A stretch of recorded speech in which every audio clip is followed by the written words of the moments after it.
The scream split the afternoon heat. It wasn't human, too raw, too primal.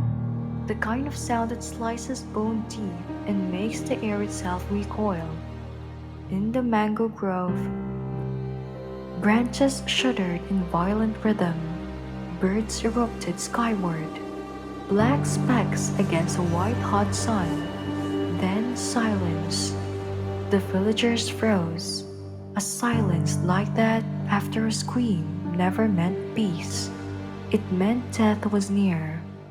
Bare feet slapped hard on the earth as men and women abandoned tools, clutching children but moving towards the noise. In a place this small, where every sound is mapped and every creature known, running away was not an option. Whatever it was, it belonged to them. At the grove's edge, the crowd gathered. A ring of 30, maybe more, chests heaving, eyes locked on a patch of thrashing earth. For a moment, no one could tell what they were seeing. Only dirt spraying, limbs flailing, the desperate churn of a body locked in a battle with nothing visible. Then the dust thinned. The truth revealed itself. A monkey, small, brown, mouth stretched in a voiceless cry. And around it, an ancient terrible geometry, a python, coils upon coils, glistening like wet stone, pulsing with deliberate power, tightening, waiting, tightening again. The monkey's eyes found the villagers, wide, panicked, bleeding. Someone whispered, "Quito." A child began to sob. Mothers pulled the little ones closer. But no one moved away, because everyone knew this wasn't just an animal caught in the cycle of the wind. This was their monkey, their chief, their neighbor. One wrong move, grove would become a grave. The fight had already begun between the village and nature itself. When the predator strikes and time runs out, would you act or watch? Drop your answer below and subscribe for more stories like this. The village of Kampala wasn't the kind of place you'd find on most maps, nestled where farmland kisses the forest. It was a community stitched together by routine. Slow mornings, familiar faces, doors left unlocked because everyone knew your grandmother's name. Life here was steady, predictable. But predictable didn't mean uneventful. Because Kampala had Kito. No one remembered exactly when he arrived. She swore he'd been born in the grove. Others whispered of a leopard that had taken his mother, leaving him to grow wild and clever. However it began, Kito became a legend. The monkey who would unfasten knots, the thief who timed his raids to market day, the rooftop acrobat who leaped across corrugated tin, a mango clutch in his tiny fist, while shopkeepers shouted and children roared with laughter. He was a nuisance, a marvel, a part of them. The children named him Kito, precious one. The adults grumbled, but even farmers who'd lost fruit to his nimble hands smiled when he appeared. Somehow, Kito wasn't just wildlife, he was family. That was why, when the scream tore through Mango Grove that afternoon, every heart in Kambala clenched. They knew that sound. They knew who it belonged to. By the time the villagers reached the grove, the air was split with panic. Dust spun in the sunlight, a small body writhed against the ground. The python's coils gleamed like wet stone, tightening with merciless rhythm. Constrict, wait, constrict. The crowd stood frozen, a half circle of helpless witnesses. It's too late. Juma, an old farmer muttered. His voice carried the weight of years. But beside him, Amara, the young school teacher, stepped forward, hands trembling. We can't just stand here. We can't just watch. Juma's eyes stayed on the snake. You want to die too? That python strikes. It won't just be Kito we bury. The words hung heavy, but in that silence another figure stirred. Kiran, 22, son of a farmer, was usually as quiet as the earth he worked. He'd grown up chasing Kito through these very branches, laughing when the monkey snatched food straight from his hands. Now those same hands curled around a coil of rope left near the trees. He met Kito's fading eyes, terrified, bleeding, and something inside him refused to turn away. Then we don't let it strike, Kiran said.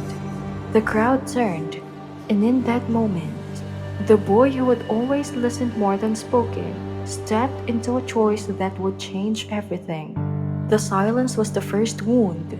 No birds, no wind, no rhythm of the village. Only the creak of bamboo huts and the sharp rasp of Kito's breath. Each one thinner than the last. The villagers stood in semicircle, eyes darting, not at the python's crushing coils but each other. Each searching for someone else to step forward, someone else to carry the burden. Kiran's hands trembled against the machete at his side. He had imagined this moment differently, that when danger came, courage would simply rise inside him like a flame. But staring at Kito, his chest jerking in shallow spasms, his small hands twitching against the dirt, Kiran felt only ice spreading through his veins. Look at him. Amara's voice lies the quiet. He's suffocating. Her gaze darted from face to face, as if daring them to admit what they already knew. Juma shifted his weight, jaw clenched. It is the way of things, he said. The snake has chosen. To fight it is to tempt death for us all. The words dropped heavy, like stones in water. Several villagers nodded, relieved by the authority of his voice. Nature had spoken. Let that be the end. Yet, Kiran's stomach knotted at the cold finality. Was survival really only about watching another life slip away because it was easier? A small cry broke from the crowd. A boy, no older than 10, pressed his palms together. Please, someone help him. His voice cracked with desperation. He's just a baby. The plea pierced deeper than Juma's pragmatism. Mothers turned their faces away, ashamed. A few men shifted uneasily, gripping their spears but refusing to move. The python tightened again. Kito's body convulsed once, then went terrifyingly limp. He's going into shock, Amara whispered, her voice trembling. Minutes. He has minutes. Kiran's throat closed.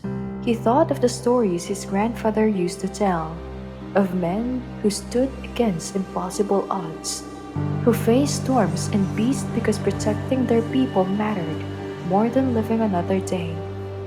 And here he was, paralyzed, watching.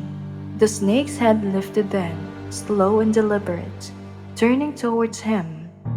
Two black eyes, ancient and unblinking, fixed on Kiran, though recognizing his hesitation, savoring it. His knuckles widened on the machete. He should strike. He should move. But fear welded his feet to the earth. Enough. The word came not from Kiran, but Juma. The older man stepped forward, lifting a thick branch, his body rigid with decision. Gasps rippled through the villagers. For all his talk of nature's will, Juma now faced it himself. Kiran's chest burned. Why him? Why must Juma always carry the weight while he faltered? His shame was louder than the crowd's murmurs. He opened his mouth. the words erupting before he could think. "No, I'll do it." The silence that followed was heavier than before. All eyes turned to him. Disbelief etched into their faces. Kiran could hear his own heartbeat pounding like drums. He had spoken the words, but could he live them? Juma's eyes, dark with grief and pride, locked on his. "Then you must know this. Once you strike, there is no turning back. The snake will not let go without blood." Kiran swallowed, the machete shaking in his grip. He wanted to say he understood, but truth throbbed in his chest. He didn't. Not fully, not yet. But something in him knew. This was the moment that would define whether he lived forever as a shadow or finally as himself. The villagers shifted again, but this time something stirred. A man picked up a rope. A woman lifted the stick. One by one, voices rose in fractured murmurs. "He's right. We can't just watch. If he fights, we fight." It was not a roar, but it was enough. A trembling chorus of humanity rising against paralysis. The python's coils pulsed tighter, ribs cracking beneath its weight. Kiran flinched at the sound. He thought he saw Kito's chest stutter once more, then still again. His vision blurred with heat and panic. Juma reached out, his weathered hand gripping Kiran's shoulder. "You carry more than your fear, boy, remember that." Then he stepped back, lowering his branch, not abandoning it, but entrusting. Kiran inhaled, the machete suddenly heavy as stone, yet alive in his grasp. He lifted it higher, the crowd drawing a collective breath, tongue flickering as if it too understood the weight of his decision. For one endless moment, time fractured. The boy's plea echoed. Amara's warning rang. Juma's handprint still burned on his shoulder. And then, stillness. Kito didn't move. The villagers held their breath. The snake coiled tighter, sensing the shift. And Kiran raised a blade, knowing that the next heartbeat would decide everything.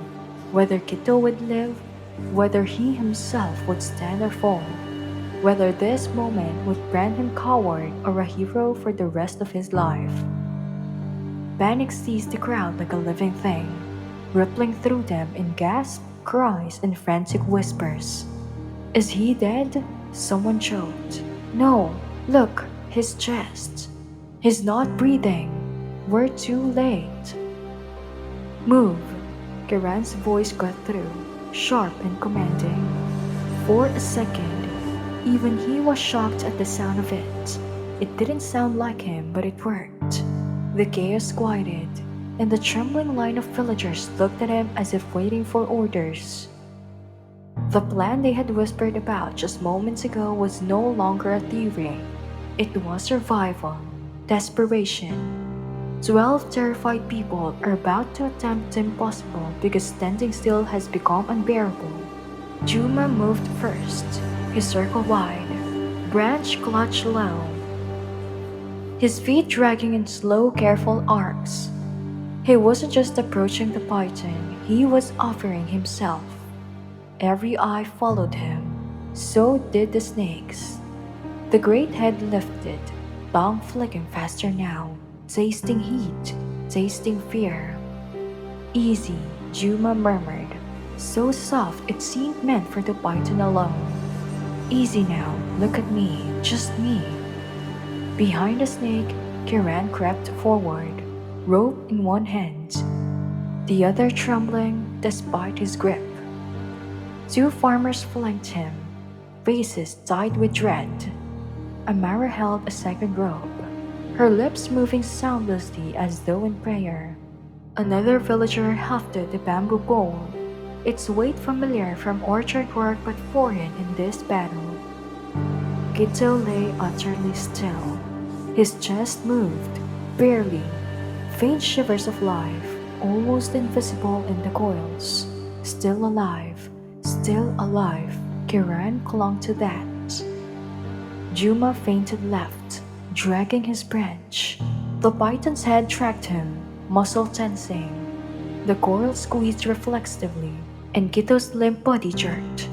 A cry rose from the crowd, but Juma didn't flinch. He kept talking. "That's it, just me. Keep your eyes on me." "Now," Kiran whispered. The bamboo pole darted in.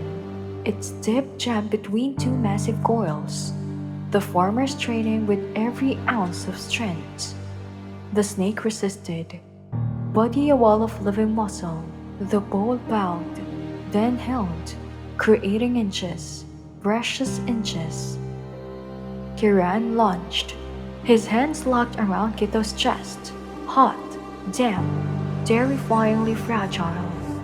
The monkey's eyes fluttered, his tiny hands twitched. The python struck, not at Juma, at Kiran. Then the world blurred into speed and sound. The hiss, the jaws yawning wide, the gleam of curved teeth. "Kiran!" Someone screamed. Then, crack! Juma's branch slammed down, redirecting the strike at the last second. The snake's mouth hit dirt, snapping shot an inch from Kiran's arm. The shock of air from its lunge hit his skin like a slap. "Pull!" Amara shrieked. "Pull him out!" Kiran pulled. The coils resisted, grinding against bone and fur. Another farmer grabbed the tail, yanking, only to be thrown sprawling as the python thrashed, whipping its body with terrifying force. Dust rose, shouts filled the grove. Kiran felt Kito's ribs shift beneath his palms, grinding, breaking. A cry tore from his throat, raw and furious. "No, no!" The bamboo pole snapped with a crack like gunshot. The farmer fell backward, clutching splinters. The coils tightened savagely. Kiran gasped. The weight crushed his own chest just to imagine it. He saw Kito's mouth open in a silent scream, saw the light fading from those eyes, and then a sound from above, high-pitched, frantic, piercing. Every head jerked upward. On a branch 20 feet above clung a smaller monkey, younger, eyes locked on the scene below. "Oh God," Amara whispered. "That's his baby." The cry came again, and Kiran's chest clenched. Not just fear, fury, grief, desperate love. The sound split the grove in two, predator and prey, life and death.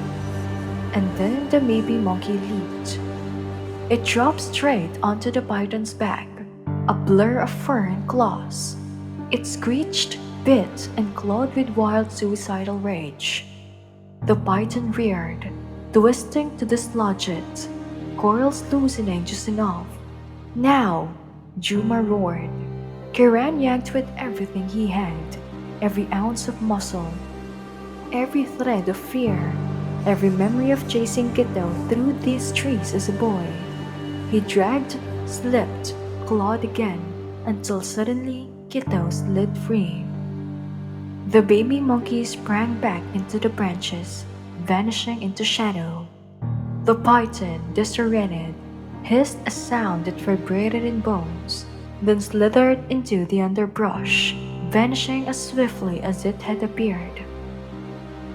Kiran collapsed backward, clutching Kito's limp body. Dust stung his eyes.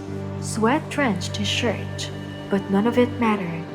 His world was a bundle of fur and silence in his arms. Then, a cough, weak, wet. Kito's small hand curled into his shirt. For a heartbeat, no one moved. No one even breathed. And then the grove erupted. Cheers, sobs, voices lifted like a wave. The sound rolled through the trees, louder than the snake's hiss, louder than fear itself. But Kiran didn't hear them, not fully. He looked at Gito's eyes, half-lidded, struggling but alive, and felt something shifting inside him. He had crossed a line he couldn't step back from. He had been afraid, but he had acted, and the village had followed. He wasn't just the quiet farmer's son anymore. Not after this. The python was gone, swallowed back into the green shadows of the grove, but its absence brought no relief. Kiran could still feel the phantom weight of its coils on Kito's small body, still hear the animal's hiss reverberating in his ears. His arms trembled from the effort of hauling the limp monkey free, yet he refused to loosen his hold. "Stay with me," he whispered, his voice breaking. "You hear me, little one? Stay." Kito's breath came shallow, ragged, sometimes so faint Kiran feared they had stopped altogether. His chest fluttered against Kiran's palm, no more than a fragile bird trapped between life and death. Kiran pressed his ear close, straining to catch even the weakest inhale. Behind him, the villagers lingered at the grove's edge. They had followed, but at a distance, as if proximity to courage might demand too much of them. "Help me," Kiran shouted, desperation cracking his words. "He won't survive if I carry him alone." For a long heartbeat, no one moved. Fear held them like a python's coils had held Kito. Then Adisa, one of the village elders, stepped forward. His weathered hands shook as he reached for the monkey's small shoulder, but he did not withdraw. The sight seemed to rouse the others, and one by one they joined. Carefully, reverently, they helped Kiran bear Kito towards the clinic at the village far edge. Kiran stayed pressed close, his hands never leaving the monkey's fur. Each step felt perilous, each stumble a threat. He half expected the python to return, or worse, that Kito's chest would finally fall still. By the time they reached the clinic, Kiran's shirt clung damp to his back. Dr. Osei was waiting at the threshold. His eyes widened at the sight, but he wasted no time. Inside, quickly now, lay him flat, gently. The room was filled with the sharp stench of antiseptic and the nervous murmurs of villagers crowding near the doorway. Kiran hovered close as Dr. Osei bent over the monkey, stethoscope pressed to the tiny chest, fingers checking for the faint pulse at his throat. His brow furrowed.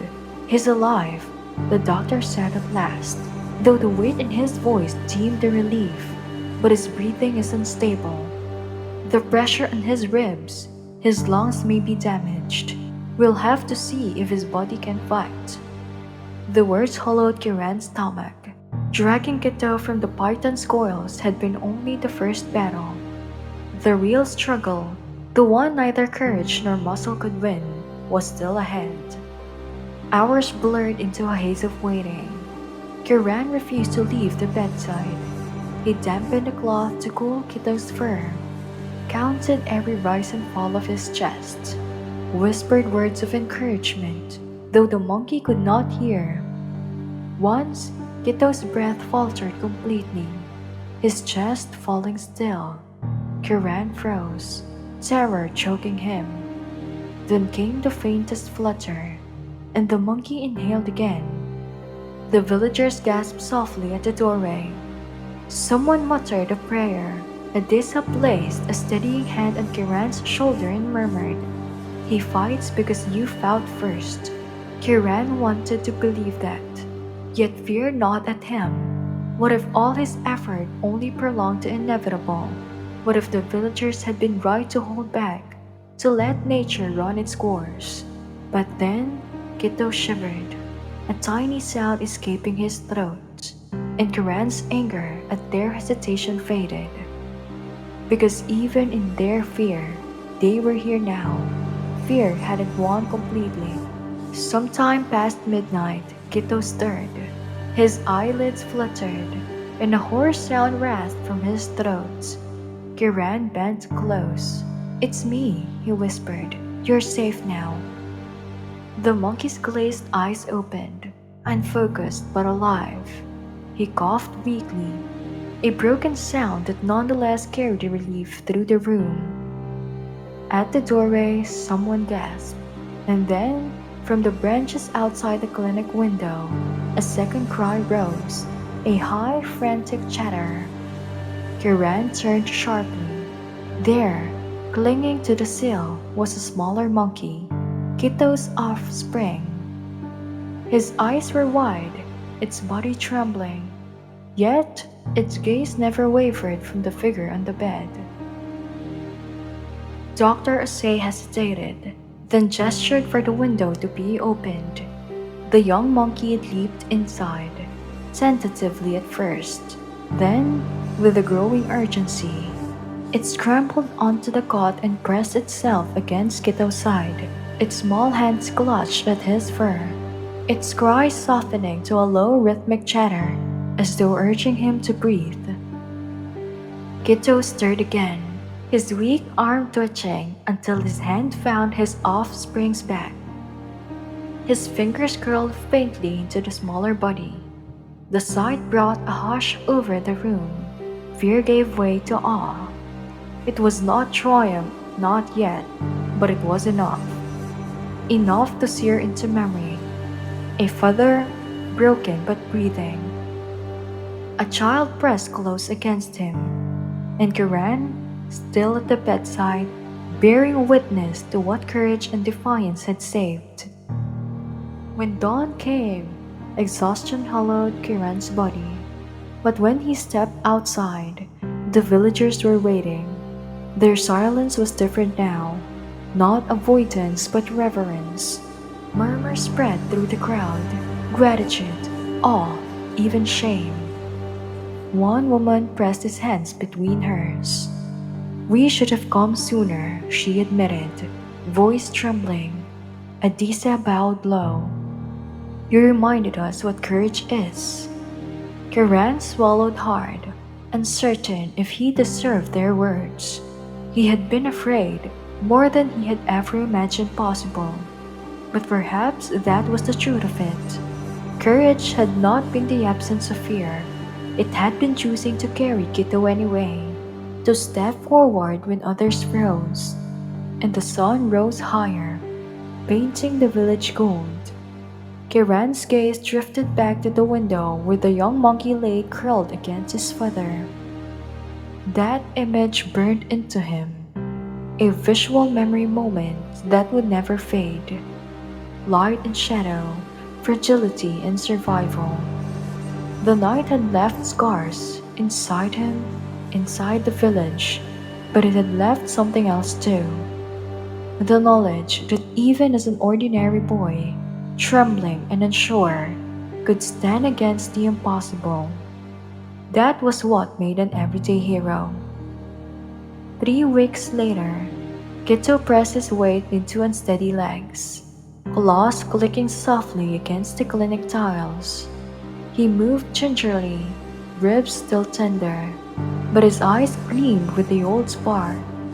When Dr. Osei offered him a piece of ripe mango, he snatched it with a flash of mischief and let out a chatter that made her laugh. "He is ready," she told Kiran. "Take him home." The news spread through Kampala like fire in dry grass. By the time Kiran carried Kito through the village square, nearly everyone had gathered.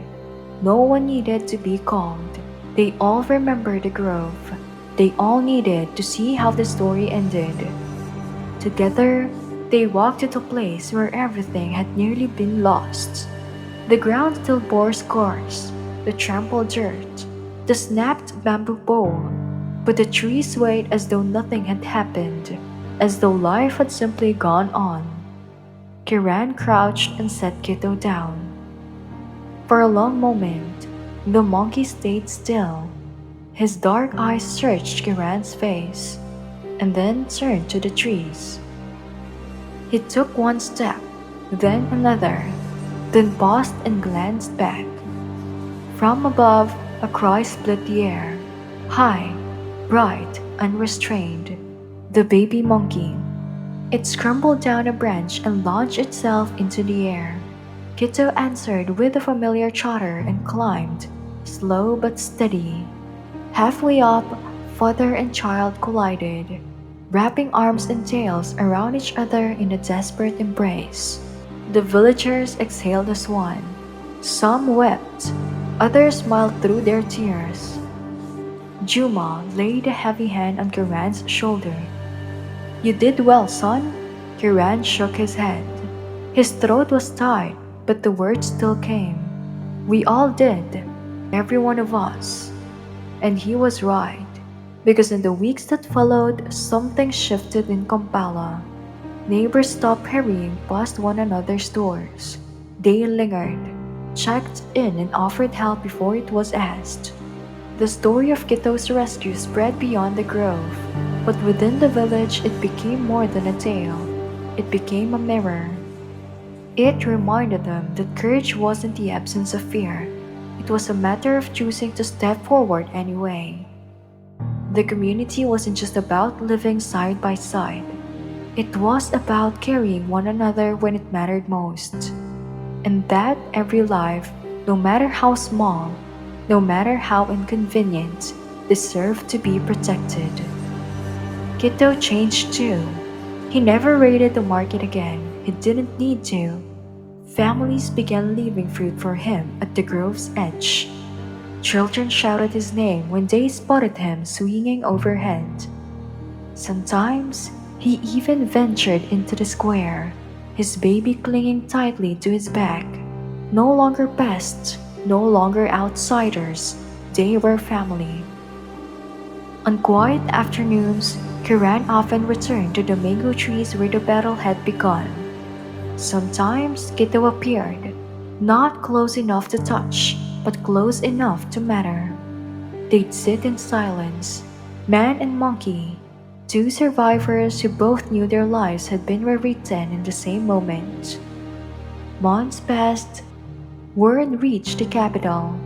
A journalist arrived, eager to write about the miracle in Kampala. Kiran declined the interview. It isn't my story, he said. It's ours. Later, beneath the stars, Kiran confessed to Amara what haunted him most. Do you know what scares me? He whispered.